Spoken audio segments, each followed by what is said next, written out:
ప్రభునందు మిక్కిలి ప్రియమైన దేవుని బిడ్డలారా, ఈనాటి వాక్య ధ్యానం కొరకై ప్రభు సన్నిధిలో మరొకసారి మనందరం కూడా పరిశుద్ధ గ్రంథాలు తెరిచి మత్తయి సువార్త 26వ అధ్యాయము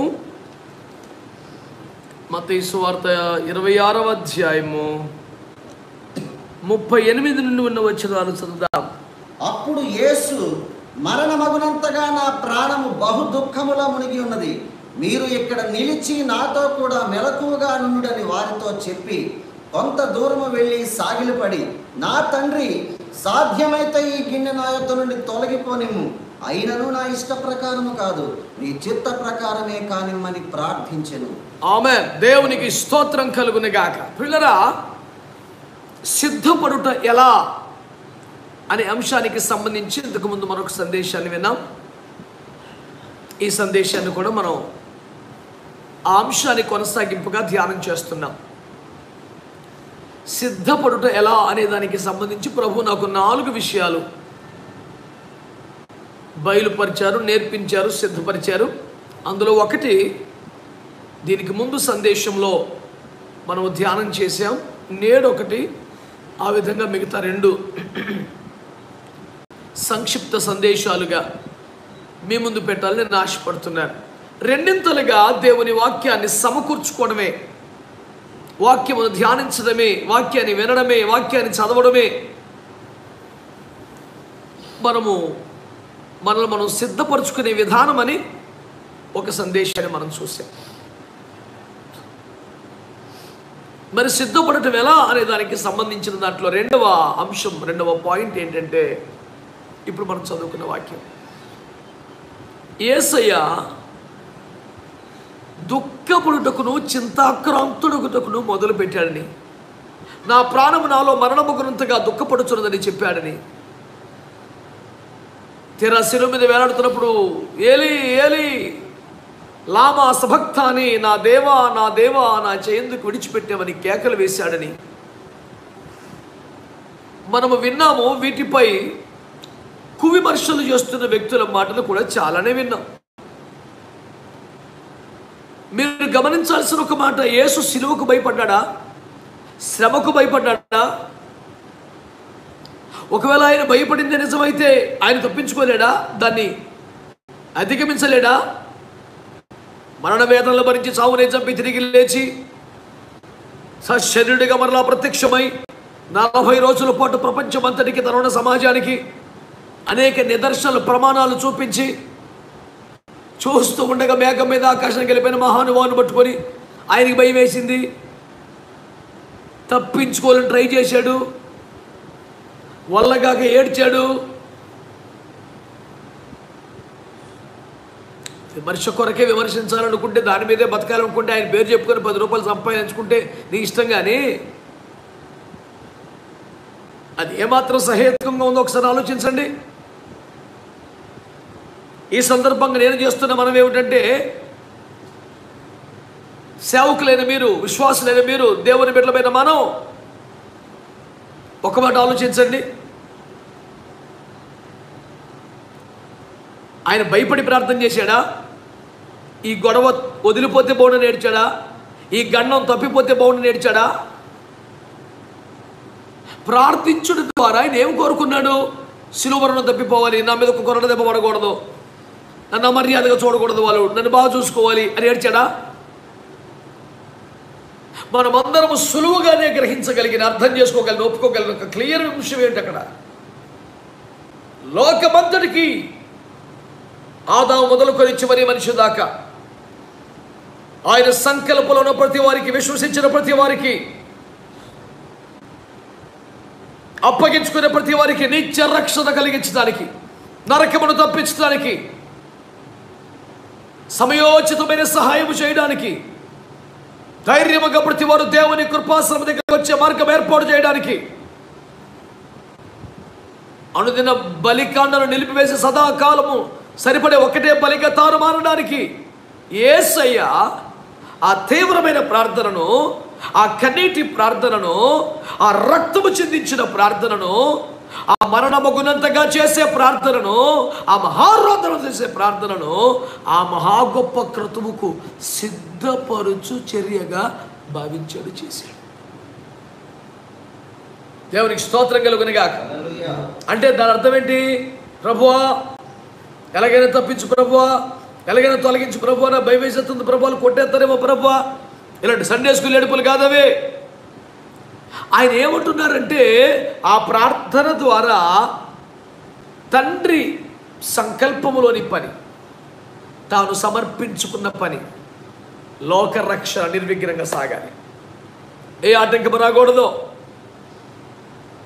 ఎవరో ఏది చివరికి తన శరీరం ఏది పని చేయకూడదు. తండ్రి చిత్తం నెరవేరాలి, తండ్రి మనసే సంతోషపడాలి, సాతాను ఓడిపోవాలి, పాపములకు పరిహారం జరగాలి, వ్యాధులకు సమస్యలకు విరుగుడు రావాలి. సర్వలోక మానవానికి సంబంధించిన మహా గొప్ప రక్షణ కార్యం తన భుజాలపై ఉన్నందున తానెందుకు ఈ లోకానికి అనుమతించాడో ఆ నిత్య గొప్ప రక్షణ యజ్ఞము నిర్వహించబోతున్న గడియ సమీపించింది కనుక ఆ యజ్ఞం నిర్విఘ్నంగా జరుగుటకు యేసయ్య ప్రార్థనలో సిద్ధపడుతున్నారు.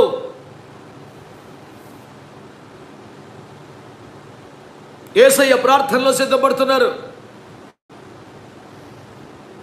ఈ మాట ద్వారా ప్రభువు నాకు నేర్పించిన పాఠం ఏమిటంటే, నీవు ఎలా సిద్ధపడాలి లేదా సిద్ధపడుట ఎలా అనే దాంట్లో ఒకటి, వాక్యమును ఎక్కువగా చదవటం ద్వారా, ధ్యానించుట ద్వారా, రెండింతలుగా సమకూర్చుకున్నట ద్వారా నువ్వు సిద్ధపడాలి. 2, అధికముగా ప్రార్థనలో గడుపుట ద్వారా నువ్వు సిద్ధపడాలి. నీ ముందు ఉన్న కార్యం ఏదైనా, అది ప్రసంగం కావచ్చు, పరిచర్య కావచ్చు, పాట కావచ్చు, వాయిద్యం కావచ్చు, సువార్త ప్రకటన కావచ్చు, సంఘోపదేశం కావచ్చు, శ్రమలు ఎదుర్కోవటం కావచ్చు, శ్రమలు అనుభవించడం కావచ్చు, అది ఏ విధమైన దాని కొరకైనా ఒక క్రైస్తవుడు, ఒక సేవకుడు సిద్ధపడవలసిన విధానం ప్రార్థనలో గడుపుట, ప్రార్థన చేయుట, ప్రార్థనలో సమయం కాలం గడుపుట. ఈ మాట చెప్తుంటే కొందరికి అనుమానం రావచ్చు, ఏంటి మనోడు రాకడ సిద్ధపడని మొదలు తొందరకి వెళ్ళిపోయాడు అని. లేదు, పరిచర్యకైనా, ఏ శ్రమకైనా, ఏ పనికైనా ప్రార్థనలోనే సిద్ధపడుట అనేది ఉంటున్నప్పుడు మరి రాకడికి మాత్రం. లూకాసు సువార్త 21:36 మనం చదువుకున్నదే కమన్నా, కాబట్టి జరగబో వీటిలో తప్పించుకొని మనిషి కుమారుని ఎదుర్కొంటే శక్తి గల వారగినట్లు ఎల్లప్పుడూ ప్రార్థన చేస్తూ మెలకువగా ఉండండి. అంటే మనుష్య కుమారుని ఎదుర్కొనడానికి ఎప్పుడు ప్రార్థనలో ఉండటమే మార్గం. అదే కదా లేఖనం చెప్పే ఉపదేశం.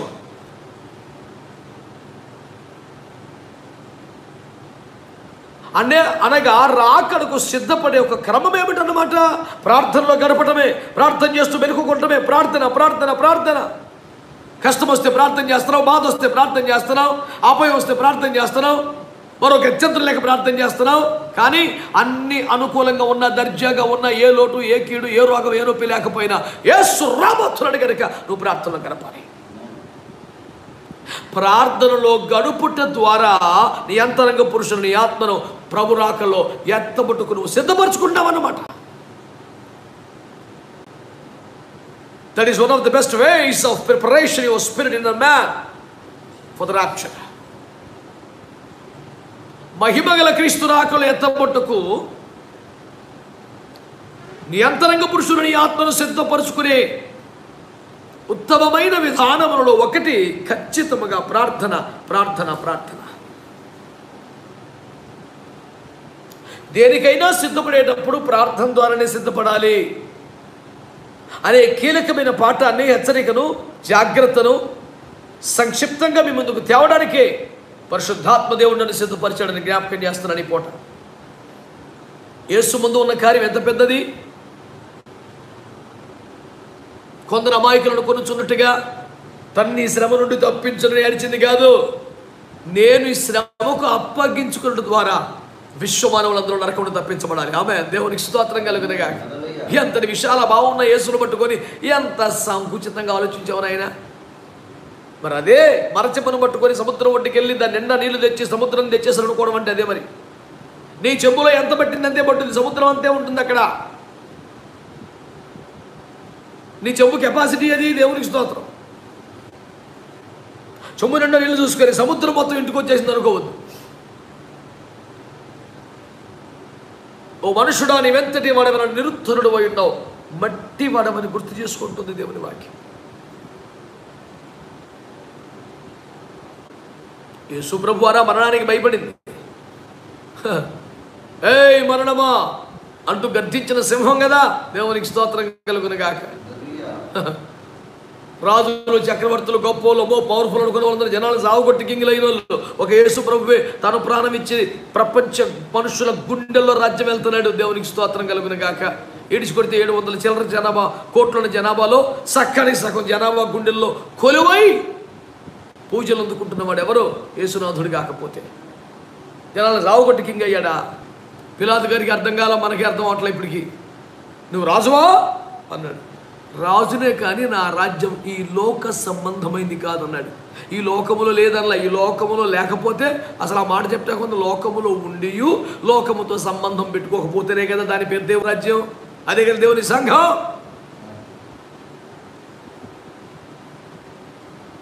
అర్థమైంది? ₹10 మాట్లాడేది ₹6 దేవునికి స్తోత్రం. చేత నేను మీకు చేస్తున్న మనం ఏంటంటే ప్రార్థనలో సిద్ధపడుటయే ఒక మంచి విధానం. నాయనా జరగబోయే వాటిని తప్పించుకోవాలన్నా, మనుష్య కుమారుడు నిలబడాలన్నా ఎక్కువ ప్రార్థన చేసుకోండి ఆయన అని చెప్పాడండి యేసయ్య. స్వయంగా యేసయ్య ఎలా సిద్ధపడ్డాడో మీకు చూపిస్తున్నాను నేను. ఏయ్ సముద్రం ఆగు అంటే ఆగిపోయిందని, గాలి నిమ్మలమైపోయిందని. ఆయనకి ఏమిటండి ఇది ఒక పెద్ద విషయం. అదే గెత్సేమని మనలో 50 మంది వచ్చారు. ప్రబుద్ధులు పెద్ద బెటాలియన్ వచ్చేసింది, కత్తులు గుదీలు పట్టుకొని. బాబు మీరు ఎవరిని వెతుకుతారు? మేము నాజరేయుడు యేసు. అప్పుడు యేసయ్య అమ్మ బతుకు జీవుడా వచ్చేసినట్టు దుర్మార్గులారా అని పారిపోయాడా? నేనే అన్నాడు. వెనక్కి పడిపోయే వాళ్ళు, వెనక్కి తగ్గేది ఎవరమ్మా? యేసయ్య కాదు. దేవునికి స్తోత్రం. కనుక యేసయ్యకి భయం కాదు ఇక్కడ, యేసయ్యకి తప్పించుకోవాలనే టెన్షన్ కాదు. యేసయ్యకి ఉన్నది ఒక్కటే, యేసయ్యకి ఉన్నది ఒక్కటే. నేను ఎంతగా సమర్పించుకున్నట్టు ద్వారా నీవు నీ సొంత కొడుకుని త్యాగం చేయటం ద్వారా ఆశించిన ఫలితం సిద్ధించాలి. ఏమిటా ఫలితం? మానవుల పాపమునకు సదాకాలమునకు ప్రాయశ్చిత్తం ముగించబడాలి. దేవుని కోపం చల్లారిపోవాలి. తీర్పు ముగించబడాలి. ప్రజల మీద కనికరం రావాలి. ప్రతి పాపియు నేరుగా ధైర్యముగా తండ్రి కృపాసింహాసనం దగ్గరికి రాగలగాలి. అది కదా ఆయన లక్షించిన ఫలితం. ఓ గ్రామ రక్షణ నీ ముందు ఉంది కదా, ఓ పట్టణం రక్షణ నీ ముందు కదా, ఒక దేశపు ఉద్యమం నీ ముందు ఉంది కదా, మరి నువ్వు ఎలా సిద్ధపడాలి?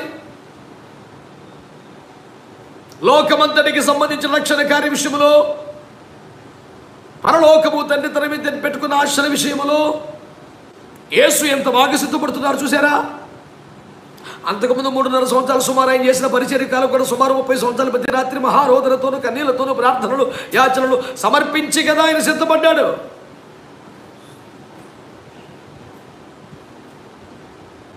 ప్రధాన యాజకుడిగా పాపములకు ప్రాయశ్చిత్తము చేయుటకు ధర్మశాస్త్రం ప్రకారమైనటువంటి వయస్సు 30 వచ్చేదాకా అర్థపడత తిరిగాడండి. సాధారణ జీవనం చేశాడండి.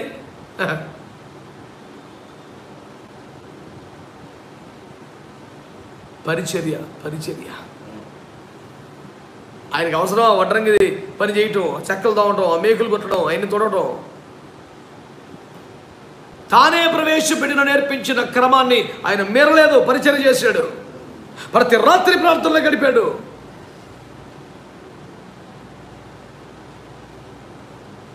ఆమె ఒక పెద్ద ఆయన పుస్తకం రాసి డబ్బులు సంపాదించాడు. తెలియదు నా మీద రాసి దేవుడు కొంటాడు పుస్తకం. ఆయన యేసు మీద రాయాలి ₹10 రావాలంటే. ఇంకో చిత్రం చెప్పనా? యేసయ్యని ఘనపరుస్తూ రాస్తే ₹10 వస్తే, తిడుతూ రాస్తే ₹100 వస్తాయి. అందుకని ఆ బ్యాచ్ పెరిగారు. దేవునికి స్తోత్రం. డబ్బులు మాటకు సరే, రేపు నరకానికి పోతే దేవుడి పరిస్థితి ఆలోచించుకోవు.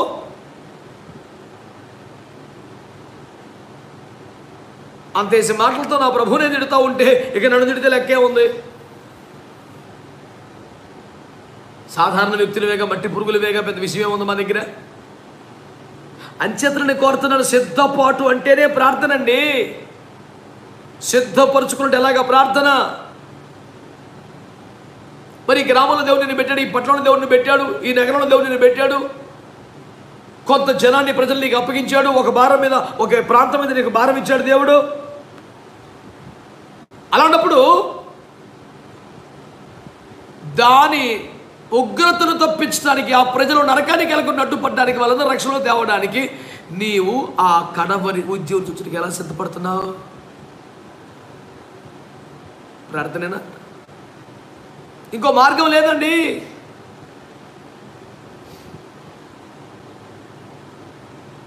ప్రార్థనే, ప్రార్థనే అనగా అధిక సమయము ప్రార్థనలో గడుపుటయే ఒక మంచి సిద్ధపాటు. సిద్ధపడుట ఎలా అనే దాని యొక్క రెండవ అంశము అధిక సమయం ప్రార్థనలో గడుపుటే అని మీకు మనవి చేస్తున్నారు. అలాగే పరిశుద్ధ గ్రంథం నుంచి మరొక మాట చూడండి. కొద్ది నిమిషాల్లో నా మాటలు నేను ముగిస్తాను. సంక్షిప్తంగా ఈ సందేశాన్ని ప్రభు నాకు ఇచ్చారు. దానియేలు 9వ అధ్యాయం ప్రారంభపు 3 వచనాలు. దానియేలు 9 ప్రారంభం నుండి. మాదీయుడకు అహర్వేషు యొక్క కుమారుడైన దర్యావేషు కల్దీయుల పైన రాజాయను.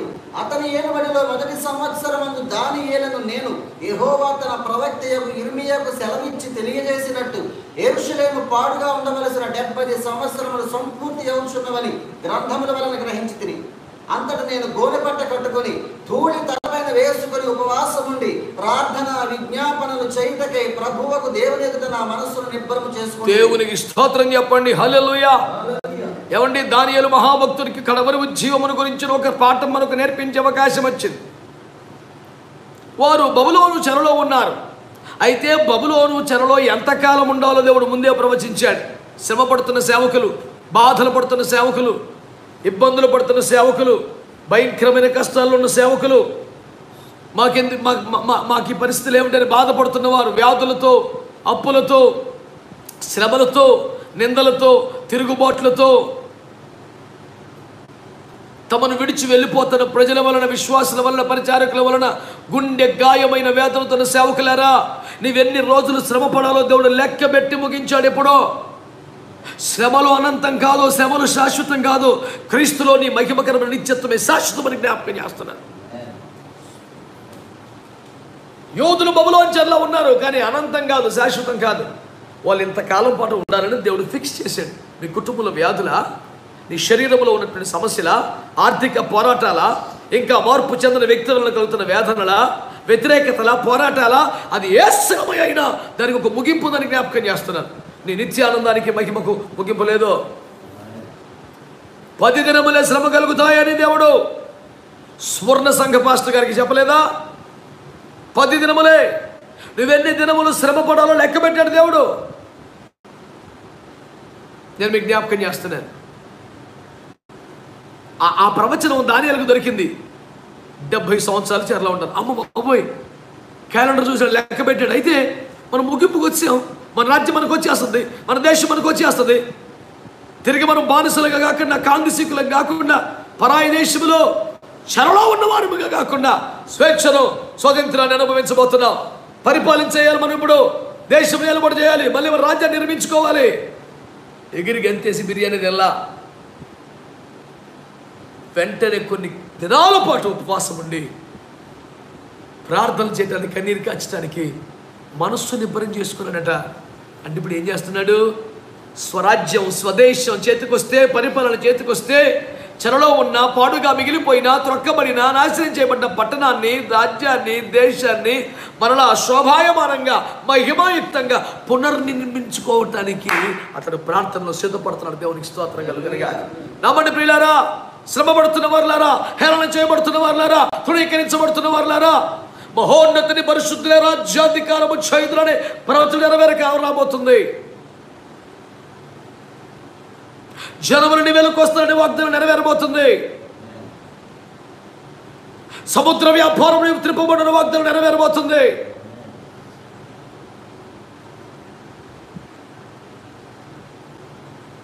రాబోతుంది ఉజ్జీవం ప్రియులారా.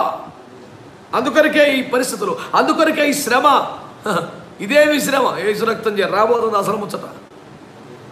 శాంపుల్ కూడా గట్టిగా కాదు, ఇది సిద్ధపడాలి మనం. ఎలా? డిబేట్లు, చర్చోపచర్చలు కాదు, ప్రార్థన. ప్రార్థన రాబోతున్న ఉద్యమం కొరకు యేసయ్య తన భుజముల మీద ఉన్న కీలక బాధ్యత నెరవేర్చుటకు ఉపవాసం ఉన్నాడు, ఎక్కువ ప్రార్థనలు గడిపాడు. దానియేలు తనకు అనుగ్రహించబడబోతున్న ఉద్యమం కొరకాయ, స్వాస్థ్యము కొరకాయ, రాజ్యము కొరకాయ, అధికారము కొరకాయ ఉపవాసంలో సిద్ధపడుతున్నాడు, ప్రార్థనలో సిద్ధపడుతున్నాడు. అందుకే చెప్తున్నాడు, ప్రార్థనలో అధిక సమయము గడుపుటయే ఏకాంత ప్రార్థన, కన్నీటి ప్రార్థన, ఉపవాస ప్రార్థన. ఈ ప్రార్థనలే సిద్ధపడుటకు మంచి సాధనాలు.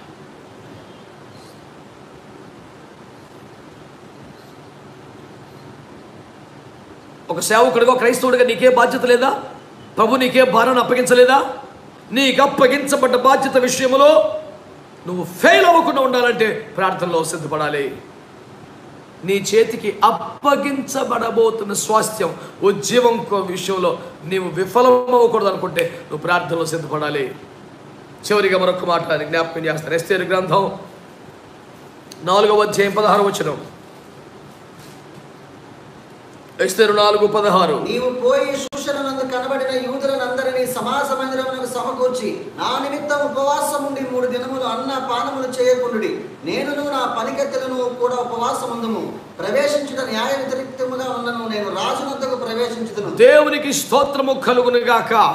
ప్రియులారా, మీరు ఆలకించారా? ఎస్తేరు ఏమంటుందో? ప్రవేశించుట న్యాయ వ్యతిరేకముగా ఉన్నను. నేను వెళ్ళాలి, నేను రాజును కలవాలి, రాజుతో మాట్లాడాలి, చట్టములు మార్చబడాలి, హామాను ఆటలు కట్టించబడాలి, వార్తకై ఘనపరచబడాలి, యూదులు విమోచించబడాలి. అయ్యో, ఇప్పటికే అంచెల వర్షత పంపించబడి తాకీదులు రద్దు చేయబడాలి.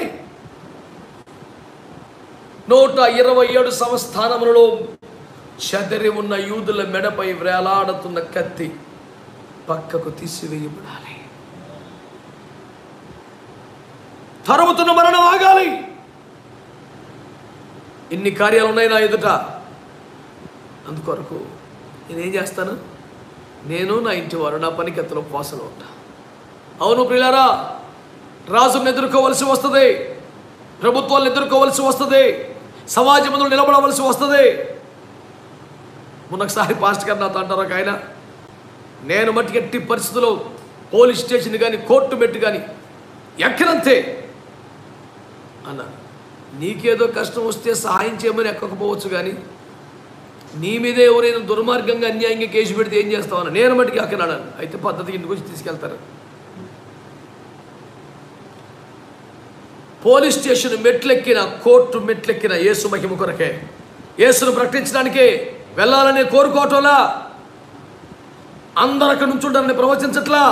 దేవుని ఏర్పాట్లో, దేవుని సంకల్పంలో, పౌలు కృపలో నీ ఉంటే అగ్రిప్పల కళ్ళు తెరిపించడానికి, కైసరుల నోర్లు మోయించడానికి దేవునికి స్తోత్రం కలుగునగాక.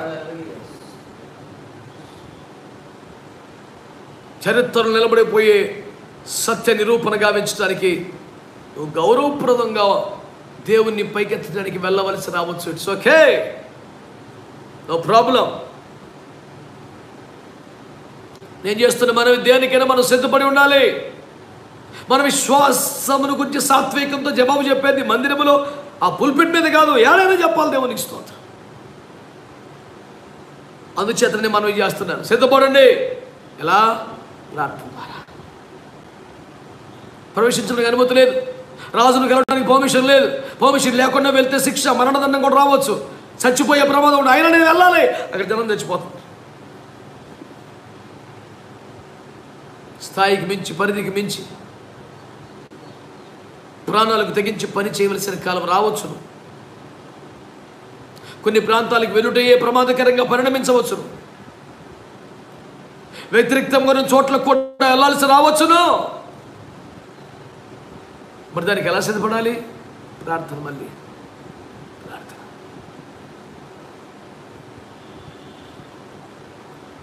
ఈ ఉదయకాలం మీ సముఖాన్ని నేను మోసుకొచ్చిన దైవోపదేశం ఏమనగా, నెంబర్ 1, మన భుజముల మీద ఉన్న అనేక ప్రజల రక్షణ కొరకైన బాధ్యత నిమిత్తమై మనము సిద్ధపడవలసింది ప్రార్థన ద్వారానే. ప్రార్థనలోనే. 2, మనకు అనుగ్రహించబడబోతున్న కడవరి ఉజ్జీవానికి సంబంధించి మనం ప్రార్థనలో సిద్ధపడాలి. 3, అన్ని వ్యతిరేక పరిస్థితులలో అధికారులను, నాయకులను, ప్రభుత్వాలను ఎదుర్కొని అసలు సత్యములు వారికి తెలియపరిచి జరుగుతున్న కుట్రలు వారి సముఖానికి తీసుకెళ్ళి అన్యాయముగా మరణిస్తున్న ప్రజల ప్రాణములను కాపాడుటకు మనము ప్రార్థనలో సిద్ధపడాలి. సిద్ధపడుట ఎలా అనే సందేశానికి సంబంధించిన 2వ అంశము. మొదటిది 2 వాక్యాన్ని సమకూర్చుకోండి. 2వది అత్యధిక సమయం ప్రార్థనలో గడపండి. దేవుడు మనందరి మీదకి ప్రార్థనాత్మను పంపించునుగా. తలలు వంచి కళ్ళు మూసుకొని ప్రార్థన చేద్దాం. దేవుని సన్నిధిలో ప్రార్థన చేసుకుందాం. హల్లెలూయా, హల్లెలూయా, హల్లెలూయా, హల్లెలూయా, హల్లెలూయా, హల్లెలూయా. ప్రార్థన చేసుకుందాం, ప్రార్థన చేసుకుందాం, ప్రార్థన చేసుకుందాం. ఎక్కడి వరక్కడే ప్రభు సన్నిధిలో మోకరించి కళ్ళు మూసుకొని దేవానికి స్తోత్రాలు నాయన, స్తోత్రాలు నాయన. ప్రభువా నీకు వందనాలు. ప్రార్థించండి, స్తుతించండి, ఘనపరచండి, ఘనపరచండి, ఘనపరచండి, ఘనపరచండి. ప్రభువుని కొనియాడండి, కొనియాడండి, కొనియాడండి, కొనియాడండి, కొనియాడండి. హల్లెలూయా, హల్లెలూయా, హల్లెలూయా, హల్లెలూయా. తండ్రి నీకు స్తోత్రమయ్యా, స్తోత్రమయ్యా, స్తోత్రమయ్యా, స్తోత్రమయ్యా. హల్లెలూయా. ప్రార్థన చేసుకుందాం, ప్రార్థన చేసుకుందాం. అయ్యా, ఎక్కువ సమయం ప్రార్థనలో గడుపుటే సిద్ధపడని చెప్పారయ్యా. మీరు ఆఖరికైనా, మా ముందున శ్రమలు ఎదుర్కోవడానికైనా, మా చేతికి అప్పగించబోయే ఆ యొక్క కడవరి ఉజ్జీవాన్ని సిద్ధపడటకైనా, దేనికైనా ప్రార్థనలోనే సిద్ధపడాలని చెప్పారయ్యా. అలాంటి సిద్ధపాటు కొరకు మేము ప్రార్థన జీవితాన్ని ఆశిస్తున్నాం. మాకు ప్రార్థన ఆత్మనివ్వండి, కన్నీటి ఆత్మనివ్వండి, అత్యధిక సమయం ప్రార్థనలో గడిపే కృపనివ్వండి. సహాయం చేయమని ప్రార్థించండి. కుమారుడు భాస్కర్ ప్రార్థన చేస్తారు.